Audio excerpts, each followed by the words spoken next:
definir como riesgo. Y habíamos dicho que el modelo que me va a permitir hacer eso después de haber abordado el modelo individual y que ya ustedes van a empezar con su trabajo de Excel del modelo individual y así. La fórmula que vamos a abordar el día de hoy es la fórmula de Depril. Sí, el señor Depril es una persona que dio a conocer este modelo en 1986 y fue bastante aceptado por la comunidad actuarial. Además de que no solamente su aplicación la tiene como en la actuaría, sino tiene esta fórmula o esta manera de crear una distribución a partir de varias variables aleatorias es un teorema en teoría de la medida. Una de las aplicaciones que puede tomar es aquí en la actuaría describiendo algunas funciones de distribución. ¿Alguno de ustedes leyó algo de la fórmula de Depril? Sí. Sí. ¿Qué leyeron o qué le entendieron o qué me pueden decir de la fórmula del señor Depril?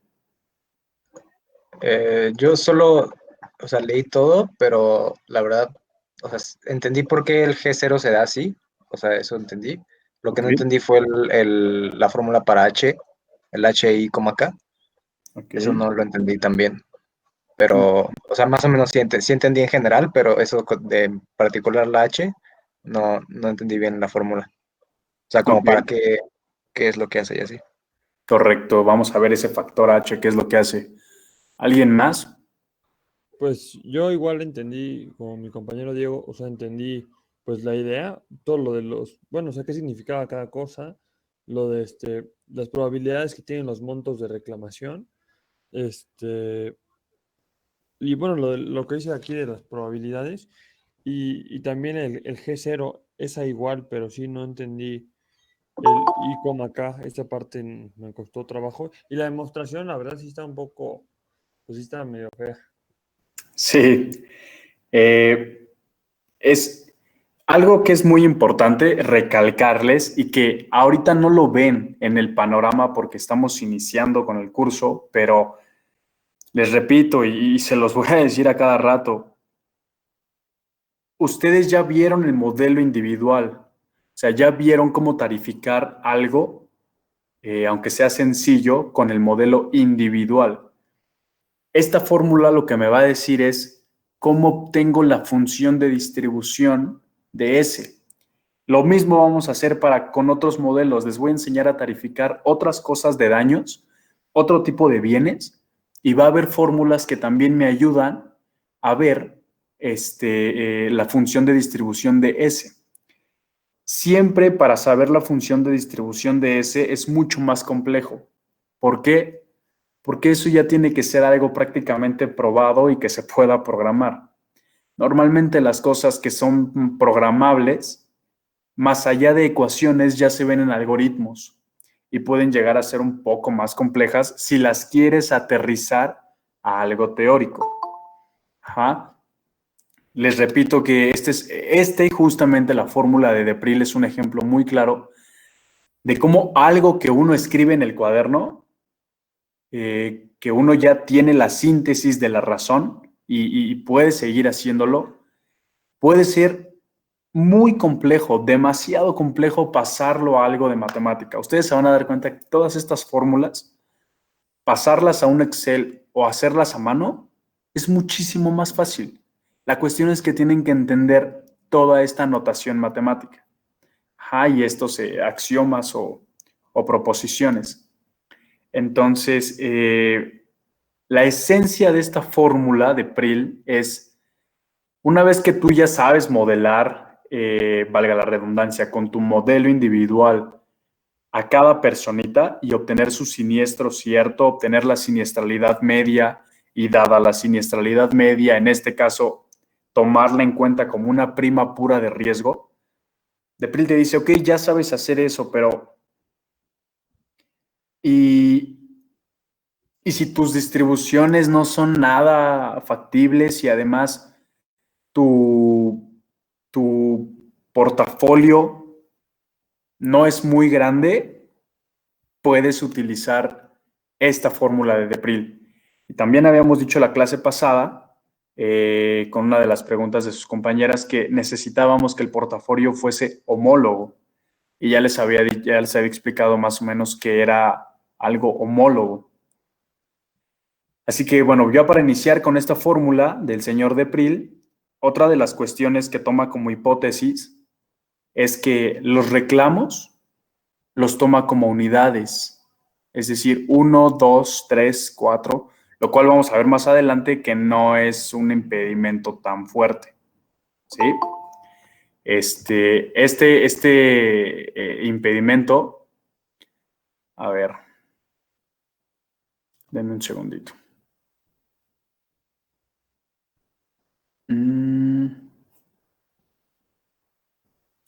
Les voy a proyectar otra vez el libro y lo vamos a ir siguiendo también.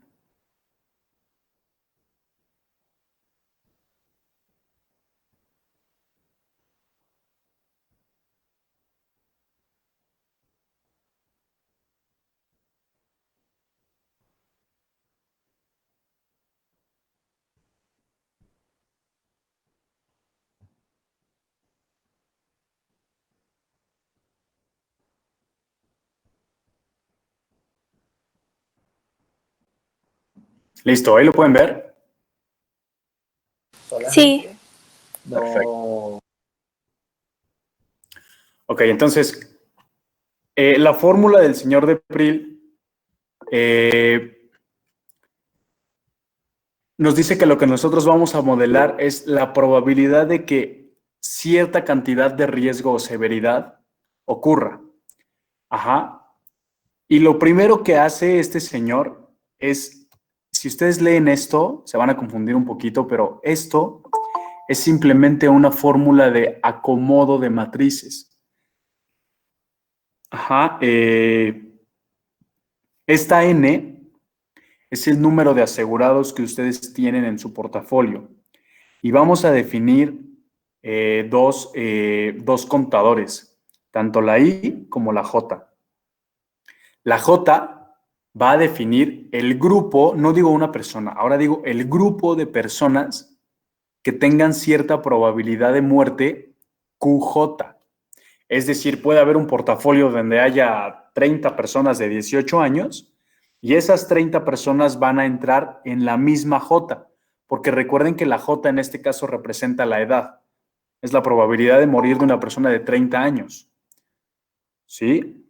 Y el otro contador es la variable I. Bueno, no variable, sino el contador es la I. Cada I va a representar una unidad monetaria.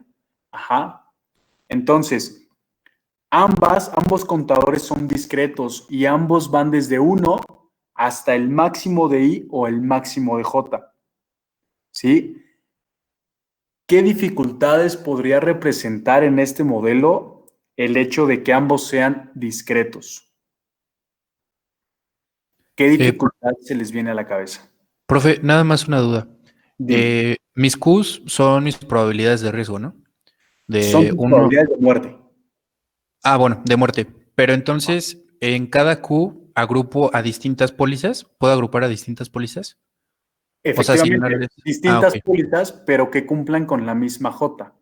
Sí, o sea, por ejemplo, agrupándolas por edad y la probabilidad de muerte por la tasa de mortalidad, por ejemplo, ahí van todas las personas de cierta edad y así. Efectivamente. De hecho, les voy a poner un ejemplo un poco rápido y burdo, pero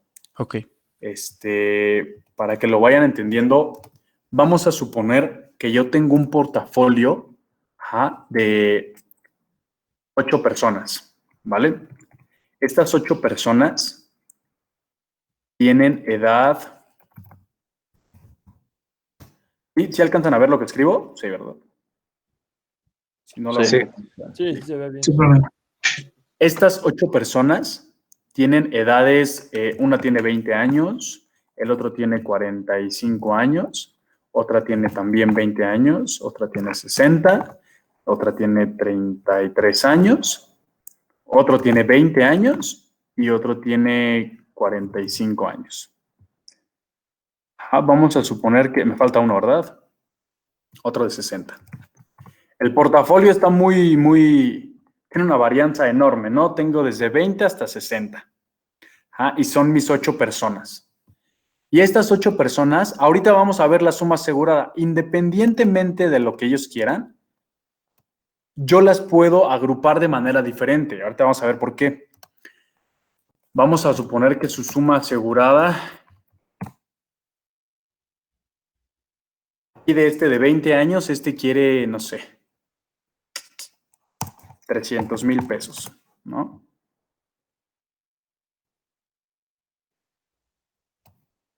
Este de 45 años quiere 40,000 pesos. Este otro de 20 quiere, vamos a suponer que este difiere, este quiere solo 250,000 pesos.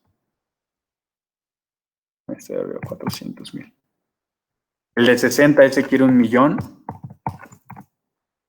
El de 33 quiere 400,000 pesos también. Este otro de 20 quiere 300,000 también. Este de 45 quiere 500,000. Y el de 60, este de 60 quiere 2 millones. Este es el portafolio. De hecho, en un examen, fíjense bien, en un examen esto es lo único que yo les daría, ¿sí? Su edad y su suma asegurada. Obviamente pueden llevar su tabla de vida, ¿no? Pero la manera en que se agruparía es, mi I es un contador, o bueno, empecemos con la J. Mi J es un contador que empieza desde 1 hasta el infinito. Ajá. En este caso, hasta 120 años, que no hay una tabla de vida que dé más de 120 años.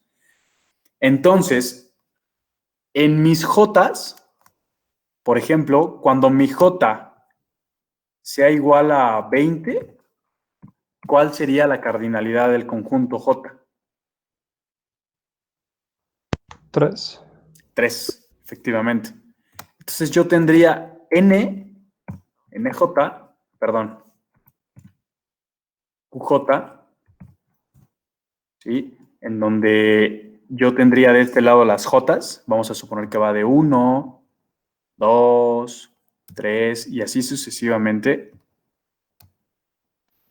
Y aquí ya cambia hasta 20, 21 y así sucesivamente. ¿Sí? Entonces, para estos que son las J's, en 20 yo acomodaría 3. ¿Por qué? Porque en mi portafolio hay 3 personas que cumplen con la misma J, que es el 20. Esa es la edad. ¿Sí? Si ustedes se acuerdan de sus clases de vida, aquí normalmente va un QX, que es la probabilidad de que una persona de edad X muera entre X y X más 1, siendo ese más 1 una unidad de año. Entonces, QJ en este caso, la J sería la edad. ¿Sí? Por eso ahí no tenemos ninguna restricción, sin ningún problema. La edad se va contando en años. Digo, puedes tener 30.5 años. Sí, claro que se puede. Pero siempre cuando tú entras a una póliza vas a decir tu edad. 1, 2, 3, 4, 5 años. ¿Sí? Entonces, por esta restricción en la J, no tenemos ningún problema. Vamos a ver la otra restricción de conteo. La I también me dice que para este algoritmo tiene que ser forzosamente discreta con saltos de una unidad, 1, 2 o 3. ¿Cuál es el reto que me representa esa restricción? ¿Los centavos? Sí. Exactamente, los centavos e incluso los pesos, ¿no? O sea, normalmente una aseguradora hace sus cálculos de manera en cuestiones de unidades monetarias. En este caso, si yo defino una unidad monetaria de 1,000 pesos, este tendría unidad de 300, este de 400, este de 1,000 y así sucesivamente. Entonces, si yo aquí pongo las J's y yo acá abajo pongo las I's, o las I's, supongamos que esta otra columna es de I's, y yo empiezo con que esta es, vamos a poner unidades de 100,000, ¿sí? Esta es una unidad, otra unidad y así sucesivamente. Si mi unidad es igual a 100,000,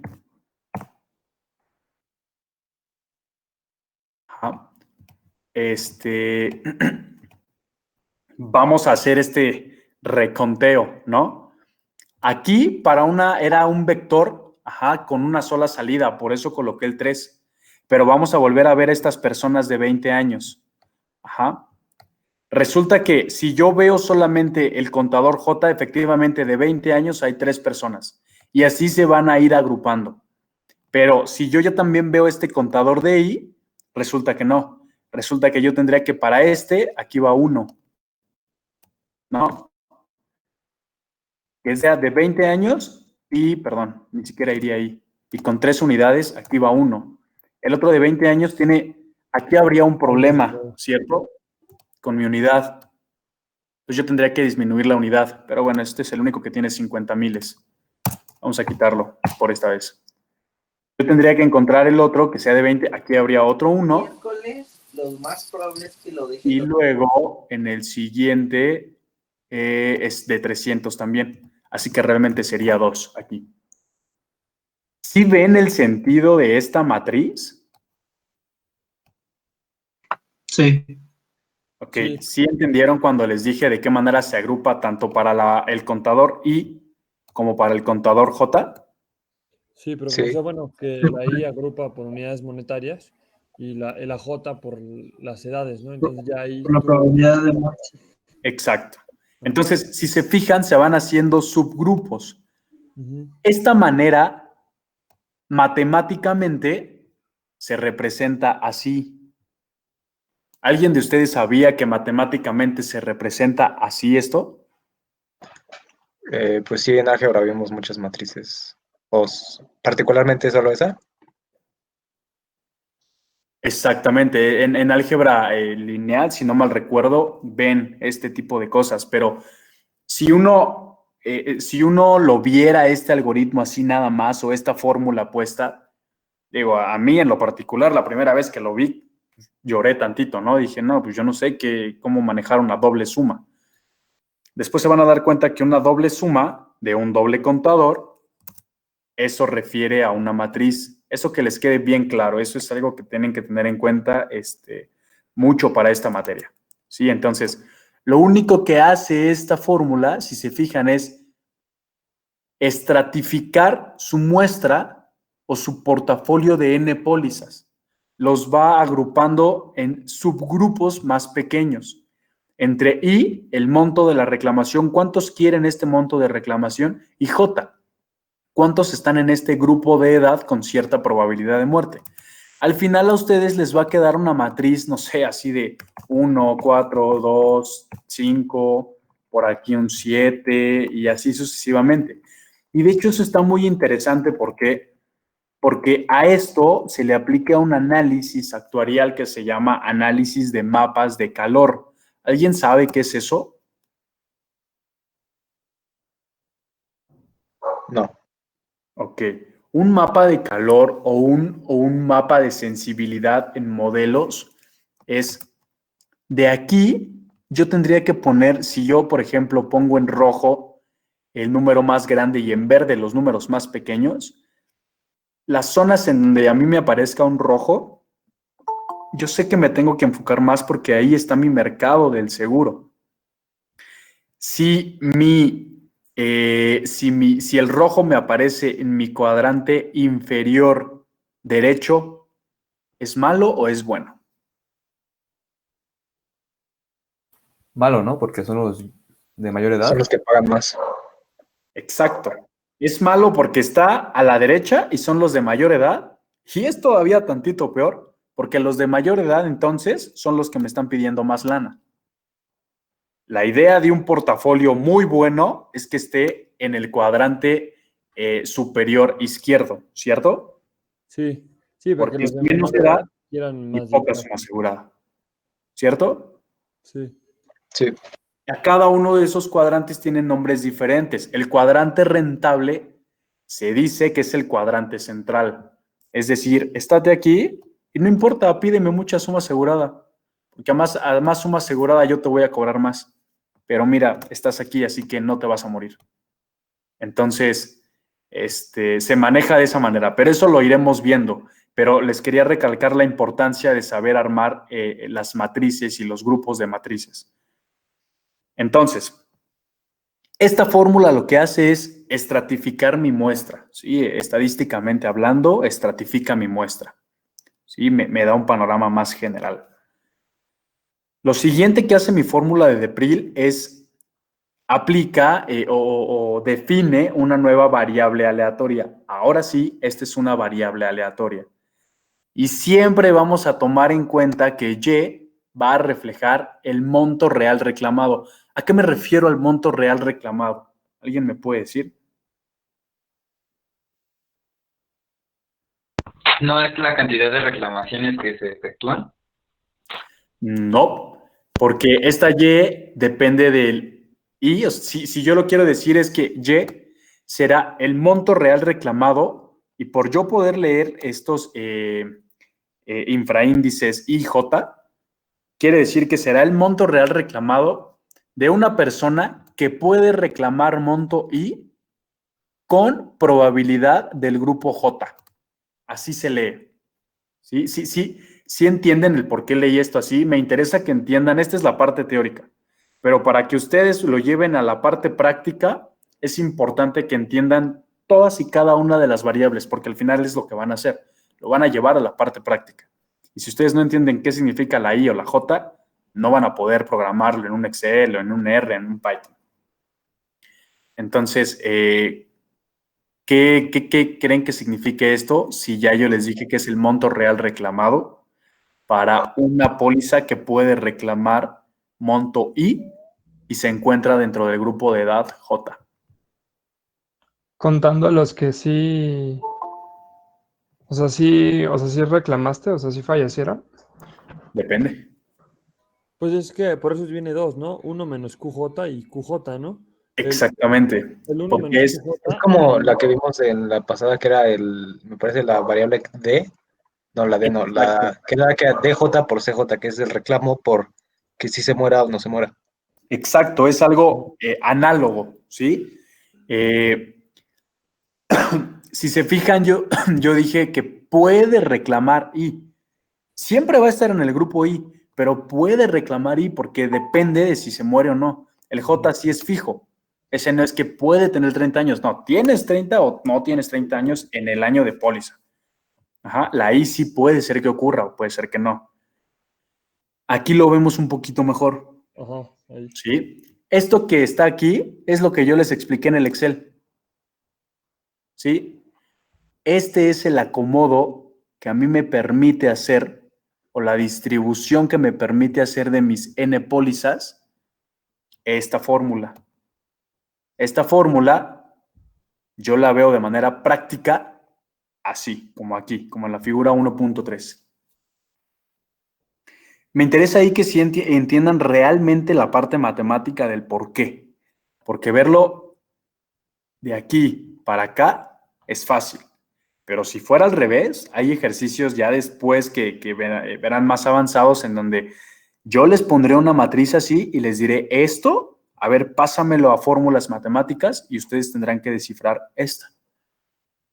Eso es lo que no está tan fácil, pero bueno, por ahora empezamos así. Entonces, seguimos con esta misma variable que es la Y del monto reclamable I con probabilidad del grupo J. Efectivamente, con probabilidad 1 menos QJ, es decir, PJ, pues no hay siniestro, entonces no se reclama nada. Con probabilidad QJ de siniestro, es decir, la probabilidad de muerte, se reclamará monto I. Sí. ¿No? Profe, el que está arriba, 1 menos QJ, vendría siendo el PJ que habíamos visto antes, ¿no? Sí, claro, 1 menos QJ por definición es PJ. PJ, ok. ¿Sí? Entonces, eso significa que los N y J que haya, por ejemplo, aquí, para esta celda, no significa que son los que se van a morir, solamente es un acomodo. Significa que son el número de personas que pertenecen al grupo de edad J, todas estas, y cada una de estas tiene diferente monto de reclamo. ¿Sí? ¿Queda alguna duda Ahí, hasta aquí? por ejemplo, el NIJ, ahí todas tienen el mismo monto de reclamo, ¿no? Porque es el monto de reclamo I, ¿no? Para esta Ajá, para fila, esa idea. Ajá. sí, todos tendrían el mismo monto de reclamo. Y el NIJ y la edad J, ¿no? Bueno, estar en el grupo de edad QJ, la probabilidad de ahí. No. Solo esa celda. Bueno, Exacto. solo esa columna. Ah, bueno, sí, Para, exacto. para columna, esta ¿no? fila, todos tienen el mismo número o el mismo grupo de reclamo. Es decir, no sé, todos los que están aquí reclaman 300,000 pesos, Ujú. pero tienen diferente edad. Si lo Sí, quieres ver al revés, entonces todos los que están aquí tienen la misma edad, pero reclaman diferente monto. diferente. Ok, va, pues. ¿Sí? Sí, ya. Vale. ¿Hay alguna duda, otra duda de lo que dije hasta aquí? Es muy importante que esto lo entiendan perfectamente porque es la base del modelo. Y a lo mejor esto lo van a programar, pero un ejercicio en el examen que yo les ponga así, obviamente créanme que no les voy a poner una matriz de 25 por 40 de portafolio, ¿no? No, seguramente va a ser una matriz más pequeña, pero ustedes lo deberían hacer a mano. ¿No hay dudas? Por el momento no. No, profe. Vale, perfecto. Después de que el señor de Pril dice, bueno, brother, ahora sí ya entendiste lo de arriba, ya te vamos a meter bien el modelo. Este modelo, como les dije, este es el teorema o es la fórmula de Pril. Sin embargo, esto mismo, así exactamente el mismo resultado, se puede ver en un resultado expresado en términos de teoría de la medida. Pero en términos de teoría de la medida o de probabilidad, no es tan fácil poderlo programar. Es por eso que nos dan estas fórmulas. ¿Sí? Entonces, para entenderlo, nuevamente, sea NIJ, el número de pólizas, ya les expliqué por qué NIJ es el número de pólizas, cuyos asegurados tienen una tasa de mortalidad QJ, efectivamente, es el primer contador, y suma asegurada I, que es el segundo contador que se va en unidades, ya se los había explicado. Suponga que J, bueno, ya les había dicho que J también es discreta, y ¿por qué J no va hasta N, como cualquiera de las sumas? Casi todas las sumas van desde I igual a 1 hasta N y esta también hasta N. ¿Por qué J e I no van hasta N?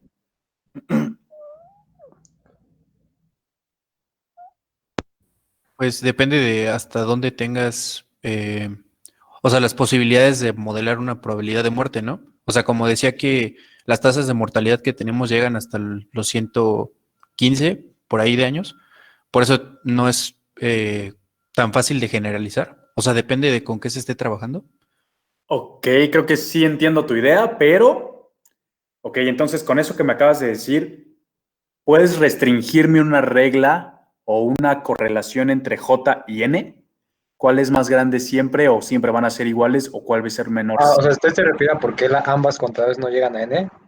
Exactamente. Porque pues, puede que tengas cierto número llegues hasta cierto número ¿cómo se llama? De reclamos, y cierto, o sea, pero diferente al otro número de probabilidad de muerte, y pues ya no es simétrica, o sea, ya no No, es pero a de ver, N a N. enfócate en la J. O sea, estás bien, en lo que acabas de decir estás bien, pero enfócate primero en la J. ¿Qué relación me podrías dar entre la N y la J? Porque Son N es independientes, de ¿no? pólizas, ¿no? De hecho, no podríamos hablar de independencia porque no estamos hablando de dos variables. Tiene que J es un contador. A lo que yo me refiero es que O sea, normalmente ustedes ven em, en una suma, por ejemplo, J igual a 1 hasta N, ¿no? Casi siempre se ve eso, porque yo tengo que hacer el contador sobre N. En este caso muy particular, por la manera de estratificación que está dando este cuate, no va hasta N por lo siguiente. Porque puede ser, imagínense que yo tengo un portafolio de 100 asegurados, ¿sí? Con el simple hecho de que dos de ellos tengan la misma edad, esta J mayúscula, hasta el fin del contador, ya es diferente, ¿cierto? Sí. Y de hecho siempre es menor o igual. Va a ser igual cuando todos y cada uno de los asegurados tengan diferente edad, ¿cierto? sí. Pero si no es así y algunos se repiten en edad, esta J siempre va a ser estrictamente menor a la N, a esta N y J. Y algo muy parecido pasa con esta I. Si todos me piden suma asegurada con unidades diferentes, siempre la I va a ser igual a la N. Profe, más bien, ¿qué no la J va a ser menor a la N solita, a la que vimos que es el de la doble suma? Sí, sí, por eso. O sea, esta J en relación con la N siempre va a ser menor. Si yo tengo un portafolio de 100 pólizas, es lo que te decía, esta J va a llegar hasta 100 en el contador si cada una de ellas tiene una edad diferente de 1 a 100. Pero si hay dos personitas que tengan 20 años, ya solamente va a contar hasta 99. Entonces, esta J será 99, pero mi N sigue siendo 100. Por lo tanto, esta J siempre va a ser menor o igual que mi N de mi número de asegurados en el portafolio. ¿Sí? Ok, sí, o sea, porque Sí, agrupamos, profe. ¿no, profe? O sea, si por ejemplo, si de 300,000, pues varios piden, entonces se va a ir restando y así y en el otro igual, ¿no? O sea, porque no todos van a ser diferentes de edades, es como la vida real. Yo creo que muchos empatan en el de que quieren 1,000,000 de pesos, ¿no? Ajá, eso aplica, pero en este. Ok. En este. Aquí va a ocurrir algo muy parecido que con el contador J. Si todos me piden sumas aseguradas diferentes, sí, mi N, mi número de asegurados va a coincidir con esta I. Pero con que uno me pida la misma suma asegurada que otro, entonces ya hay un grupo ahí y ahí voy a meter dos. Entonces ya no va a llegar hasta la N. Esto es importante que lo entiendan porque cuando lo metan a programar o cuando lo hagan ustedes a mano, se van a dar cuenta que les van a ir saliendo resultados raros por ahí y resultados en los que yo inmediatamente al ver el trabajo, sin necesidad de ver el resultado, les voy a decir está mal. Una de las cosas en las que me doy cuenta es, le digo, por ejemplo, me dan de J, no sé, 120 y yo les di un portafolio de 50. Les digo, no, pues esto no puede ocurrir, ¿no? Justo por lo que les estoy explicando ahora. Prefiero explicárselos desde ahorita a como hacerles ver ese error cuando ya lo tengan. Entonces, para que entiendan el por qué no va hasta N.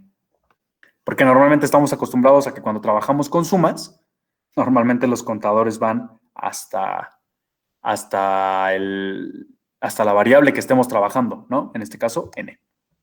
Profe, y por ejemplo, entonces, para nuestra J, suponiendo que nos da un portafolio, ¿no? Y que la edad mínima es, por decir, 20 años y la máxima 60.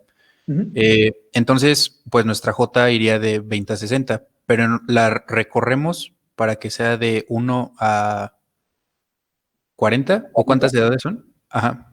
No sé si No, me di a no, no, entender. no. En lugar de recorrerla, si hablas de manera teórica, sí, la tendrás que recorrer. Si hablas de manera ya práctica, lo que haces es del 1 al 20 o al 19, como tú dices, llenas tu matriz de ceros. Y a partir del 20 a 60, ahora sí, ya tu matriz empieza a tener valores. Y por ejemplo, si no hay nadie de 32 años, ahí va un 0 y en tu matriz pones un 0. Entonces, no recorras tu contador realmente en la vida real. Simplemente aplaza tu número de ceros hasta el número que empiece tu J. Ok. ¿Sí? Por Sí. eso es que aquí te dice que empezamos, como tú dices, desde el 1. ¿Sí? Aunque mi edad 1 tenga un contador 0, no importa, pero existe mi edad 1 y es importante considerarla. ¿Va? Sí, gracias. No, ¿de qué? Eso que acabas de preguntar justamente es importante para considerarlo en estos límites y en estas X que vamos a ir viendo. Pero bueno, entonces, si releemos, de nuevo, sea N y J, el número de pólizas cuyos asegurados tienen tasa de mortalidad J y suma asegurada I, ya vimos que esto es una restricción porque nos hace que sea discreto, porque me hace que J vaya contando con saltos de una unidad e I también vaya contando con saltos de una unidad. Es decir, me impide, por ejemplo, en este ejemplito que yo les ponía, si yo aquí le pongo 250,000 pesos, híjole, ¿dónde lo meto? ¿No? Y sí hay manera. Yo tendría que abrir una clase aquí, pero eso ya es mucho más complejo. Entonces tengo dos opciones. O lo redondeo, lo subo o lo bajo, o cambio mis unidades. Y si ahora mi unidad fuera de 50,000, esto puede ser confuso, porque con 100,000 está fácil. Nomás le quito 5 ceros. Pero si mi unidad, perdón, fuera de 50,000, este tendría 6 unidades, este 8, este 5, este 20, este 8, este 6, este 10 y este 40. ¿No? Y entonces estas unidades, ponerlas en una matriz, se vuelve más complicado. Porque entonces este cuate, por ejemplo, te quedaría en 20 y 6. Y si se chinga, ¿por qué tengo un trono entre 20 y 6? Pues es que resulta que cada una de estas unidades vale 50,000. Y me refiero a que no es tan fácil para el cerebro asociar como lo es con 100,000, ¿no? Y de hecho hay portafolios en la vida real donde las unidades se las van a tener que hacer de, no sé, la unidad, normalmente, como paréntesis, la unidad en la vida real está calculada por las UMAs y la inflación. ¿Alguien sabe qué es una UMA? Unidad de medida y actualización. Efectivamente. Entonces, ¿alguien sabe como en cuánto anda una UMA actualmente? Como en 7 pesos, ¿no? Esa es la UMA sin inflación, pero una UMA que se utiliza, se llama para el pago de dividendos, está como en 200 y tantos pesos. Entonces, lo que hacen las aseguradoras, le meten la inflación desde hace muchos años y dicen, mi UMA está en, no sé, mi UMA actualizada está en, no sé, 25,379.17. Y esa es tu unidad. Y entonces las sumas aseguradas a ti te van a encaminar a que intentes poner una suma asegurada que ellos ya tengan predeterminada como UMA. Pero si tú llegas y tú dices, no, yo no quiero nada de eso, yo quiero 100,000 cerrados, pues está bien. Lo que ellos van a hacer es, para calcular su riesgo, lo van a redondear. ¿Sí? Eso se hace en la vida real, pero bueno, eso es paréntesis, nada más para que lo supieran. Ok, entonces, dado que ya entendieron esto, lo siguiente es, ahora sí, vamos a definir mi Gx como una probabilidad, donde mi variable de interés, ahora sí, la S, va a ser igual a X. Entonces, esto es muy importante porque siempre que yo les pregunto, ¿qué significa G de 5? ¿Qué me dirían? La probabilidad de que la siniestralidad sea 5. Exactamente, la probabilidad de que la siniestralidad en general del portafolio para esa línea ahí sea 5. ¿Sí? Entonces, por favor, grábense muy bien qué significa esta Gx, que es la probabilidad de la siniestralidad igual a X. Lo primero que ustedes tendrían que hacer es calcular este G0. Sí, este G0 no es difícil.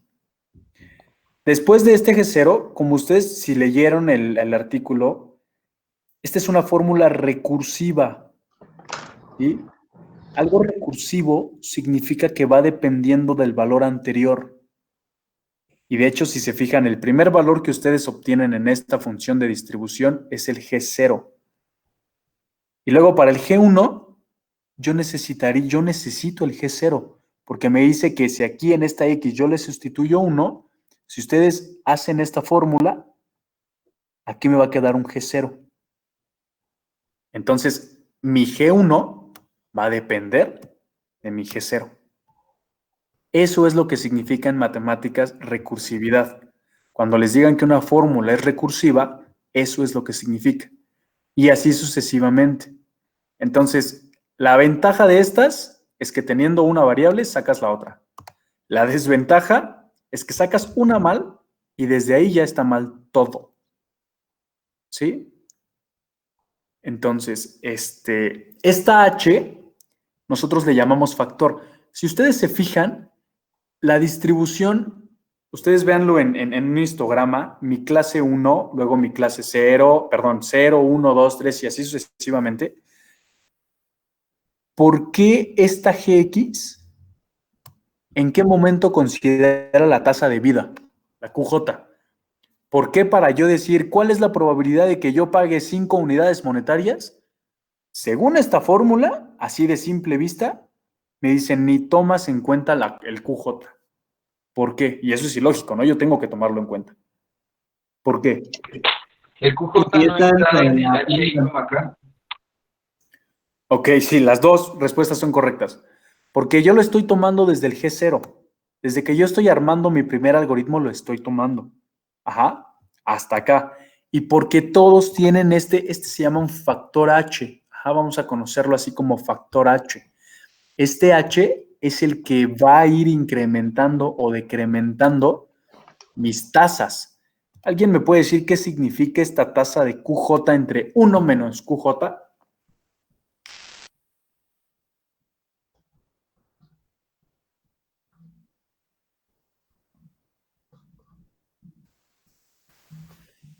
Es como, ¿qué tan grande es la QJ respecto de la probabilidad que yo tenga de vivir? ¿Sí se dan cuenta? Porque acá abajo va la probabilidad de vivir y acá arriba va la probabilidad de morir. ¿Sí? Esta es justamente la que me va a ir dando mi tasa de decrecimiento. Ujú. Conforme vaya avanzando, evidentemente, la I y un contador K que tenemos aquí. Otra cosa, por favor, estos símbolos, a lo mejor no están tan acostumbrados a verlos. ¿Alguien sabe qué significa esto? A ver, si ustedes me dicen Gx es igual a 1 entre X de la suma de I y la suma de K de estos términos, pero la suma de I va desde 1 hasta... ¿Es como algo condicional? Nope. Es el mínimo, ¿no? Exactamente. Tiene que ver con el mínimo y el máximo. Normalmente una notación aquí, esto está hecho en LaTeX. LaTeX no te va a dar chance de poner en un límite, poner un mínimo o un máximo o algo así. La manera en que lo denotan es con una sujeción. Ajá. Esto es un mínimo. Ajá, tiene que ver con mínimos y máximos. Y mi siguiente suma, desde K igual a 1 hasta, ¿qué significa esto? El valor mínimo de la parte entera del cociente. Algo así, exactamente. También tiene que ver con mínimos y máximos, pero siempre tomo la parte entera. ¿Sí? Siempre voy a tomar la parte entera de este cociente porque es evidente que este cociente no siempre va a ser entero. Denme un ejemplo donde este cociente no es entero.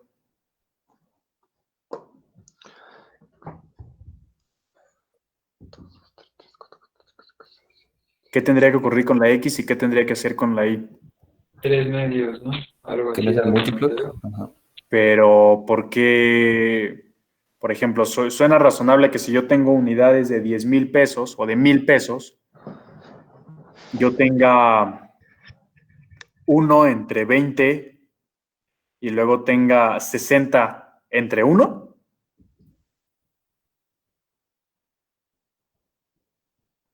Pues no, porque eso depende de las edades, ¿no? Si yo aquí arriba, por ejemplo, como a mí me dicen 3 medios, eso significa que para las personas o para el grupo, ese ya es un grupo, ajá, de riesgo que yo esté calculando de 3 unidades monetarias, lo voy a ir dividiendo entre las reclamaciones de cada uno de ellos. Lo único que hace este factor es hacer todas las combinaciones y permutaciones de montos que a mí me den mi grupo X. ¿A qué me refiero?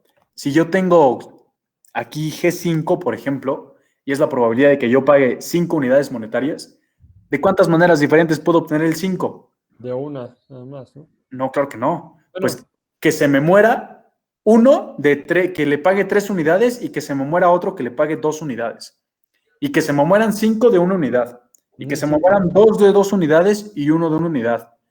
Y que se me mueran uno de 4 unidades y uno de una unidad. Y así sucesivamente. ujú. Entonces lo que hace es sacar todas esas combinaciones y permutaciones. Porque Profe, si se pero dan cuenta, esta X, a pesar de que también es monetario, y esta Y también es monetario, ¿cuál es la diferencia entre esta X y esta Y?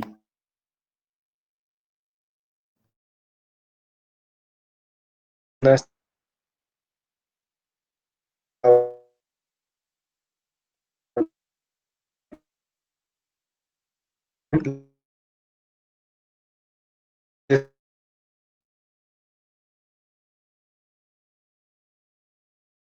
eso sí.